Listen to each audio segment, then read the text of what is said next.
नमस्कार दोस्तों, अभी हम भूगोल का कुछ महत्वपूर्ण प्रश्न देखेंगे। तो आइए शुरू करते हैं बिना समय गंवाए।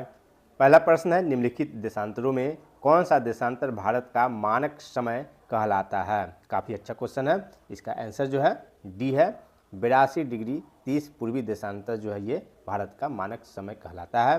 दूसरा क्वेश्चन है, भारत की तटीय सीमा की कुल लंबाई कितनी है। यहाँ पे जो है 75-16, ये ऐसे याद रख सकते हैं आप, 75-16 जो है किलोमीटर ये तटीय सीमा की कुल लंबाई है। अगला क्वेश्चन है तीसरा, भारत की सुदूर पश्चिमी बिंदु क्या कहलाती है, मतलब क्या बिंदु है बोल रहा है। तो इसका आंसर जो हो जाएगा डी हो जाएगा, 68°7 पूर्वी देशांतर गुजरात में जो है ये सुदूर पश्चिमी बिंदु है भारत की। अगला क्वेश्चन देखते हैं, चौथा नंबर, निम्नलिखित में से भारत के किन राज्य की सीमा बांग्लादेश से नहीं लगती है। यहाँ पे क्वेश्चन ये पूछ रहा है नहीं लगती है, तो किससे अगर नहीं लगता है तो आंसर डी हो जाएगा, मणिपुर से जो है नहीं लगता है।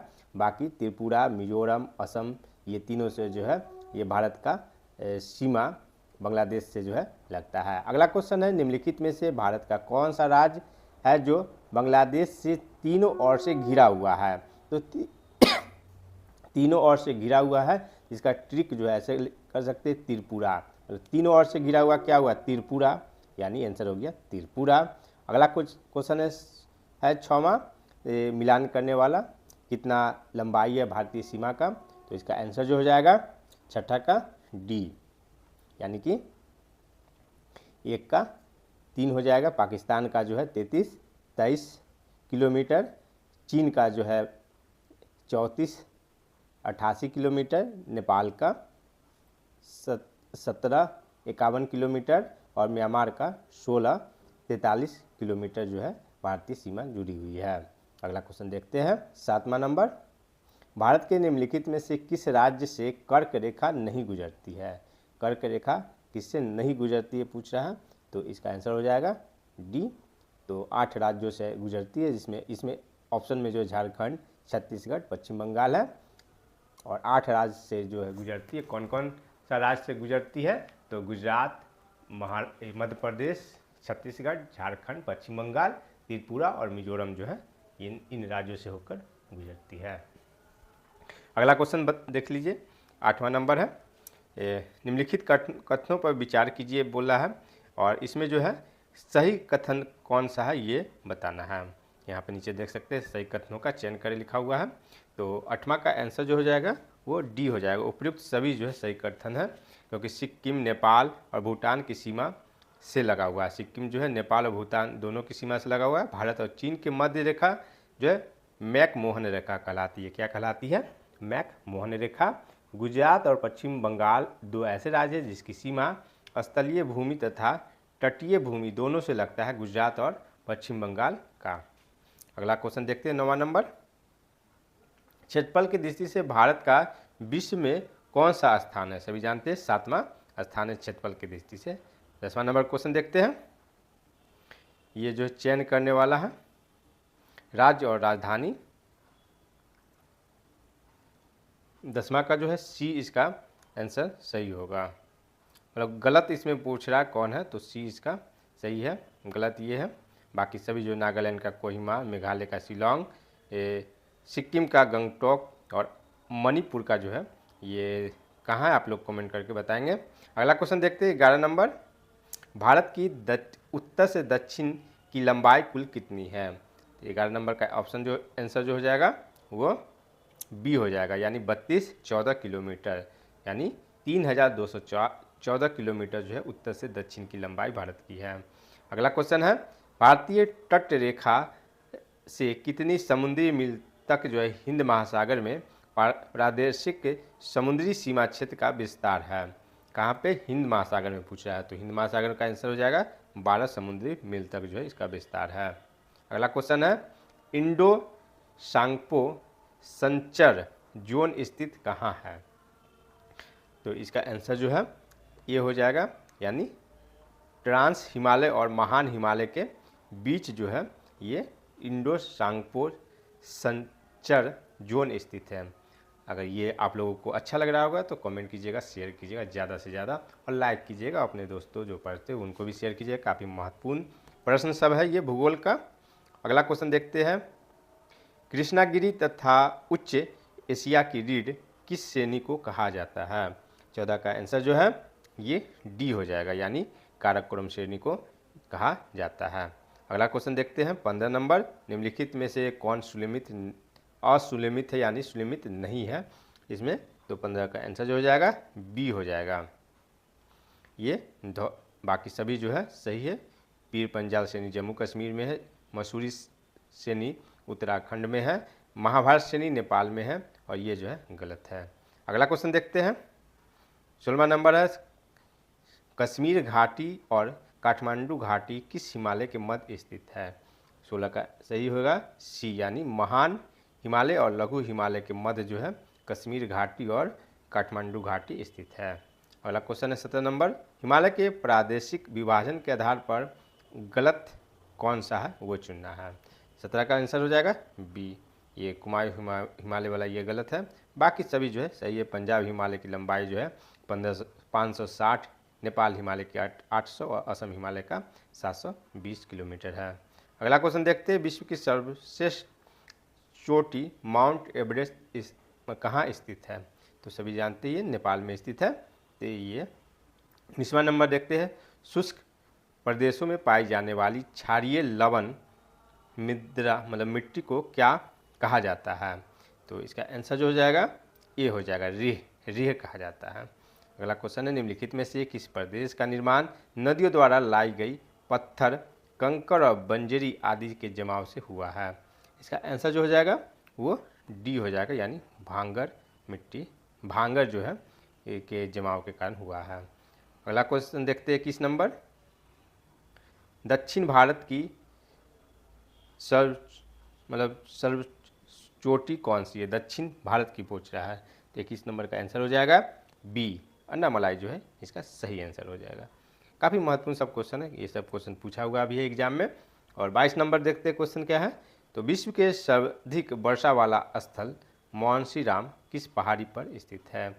22 का आंसर जो हो जाएगा खासी पहाड़ी इसका आंसर हो जाएगा। अगला क्वेश्चन देखते हैं। निम्नलिखित में से असत मतलब गलत का चयन करना है इसमें। तो 23 का आंसर जो हो जाएगा ये हो जाएगा सेंट्रल पीक, ये गलत है इसका ऊंचाई। बाकी सभी जो है माउंट थुलियर का 642, माउंट डिओवेली का 515, माउंट कोयोब का जो है 460 मीटर ऊंचा है। अगला क्वेश्चन देखते हैं।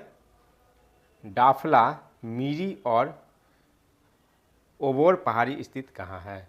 24 का आंसर जो हो जाएगा वो सी हो जाएगा, अरुणाचल प्रदेश। उसके बाद असत्य का मतलब गलत पूछ रहा है यहाँ भी। तो 25 का जो आंसर हो जाएगा वो डी हो जाएगा, ये गलत है। बाकी जो है माना या नीति जो उत्तराखंड में ये सही है। बॉमडीला जो है उत्तरांचल में है, अरुणाचल प्रदेश में माफ़ कीजिएगा। जेलेस्पा जो है सिक्किम में, ये सभी सही है। अगला देखते हैं। जोजिला दर्रा कहाँ स्थित है? जोजिला दर्रा ये लद्दाख में स्थित है। काफ़ी हल्का क्वेश्चन है ये, लद्दाख में स्थित है जोजिला। तमिलनाडु और आंध्र प्रदेश की तट का नाम क्या है? तमिलनाडु और आंध्र प्रदेश के तट का नाम क्या है पूछा है। 27 का आंसर जो हो जाएगा ये हो जाएगा, यानी कोरोमंडल है। अगला क्वेश्चन देखते हैं 28 नंबर। भारत और श्रीलंका निम्नलिखित में से किस जल संधि द्वारा अलग हुआ है? इसका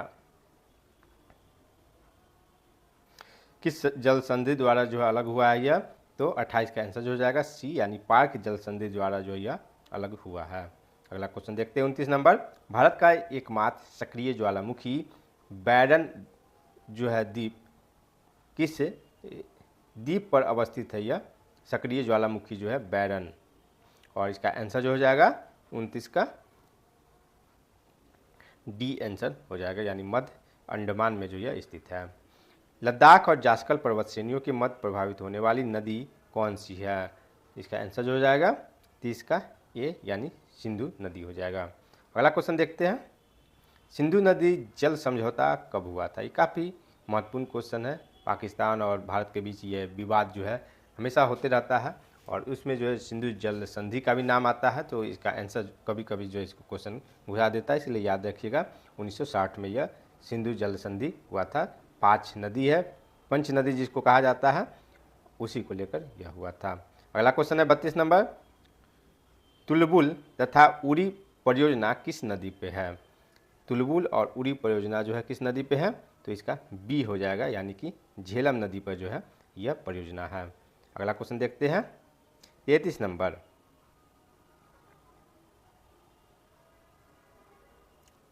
रुद्रप्रयाग किस नदी पर नदियों का संगम है? रुद्रप्रयाग जो है किन नदियों का संगम है? 33 का आंसर जो हो जाएगा ये डी हो जाएगा, यानी मंदाकिनी और अलकनंदा जो है नदी, उसका संगम है रुद्रप्रयाग। अगला क्वेश्चन है 34 नंबर, दक्षिण भारत की सबसे बड़ी नदी कौन सी है? सबसे बड़ी नदी पूछ रहा है 34 नंबर, तो ये गोदावरी नदी जो सबसे बड़ी है, लेकिन भारत का अगर पूछेगा तो गंगा नदी जो है सबसे बड़ी है। कौन सी है? गंगा नदी। अगला क्वेश्चन देखते हैं, सुलेमित करने और सही का चुनाव करने का है, तो इसमें जो है थोड़ा सा छोटा कर लेते हैं ताकि पूरा आ जाए। 35 नंबर का जो है ये ए इसका ऑप्शन है, यानी कि 1 का 3।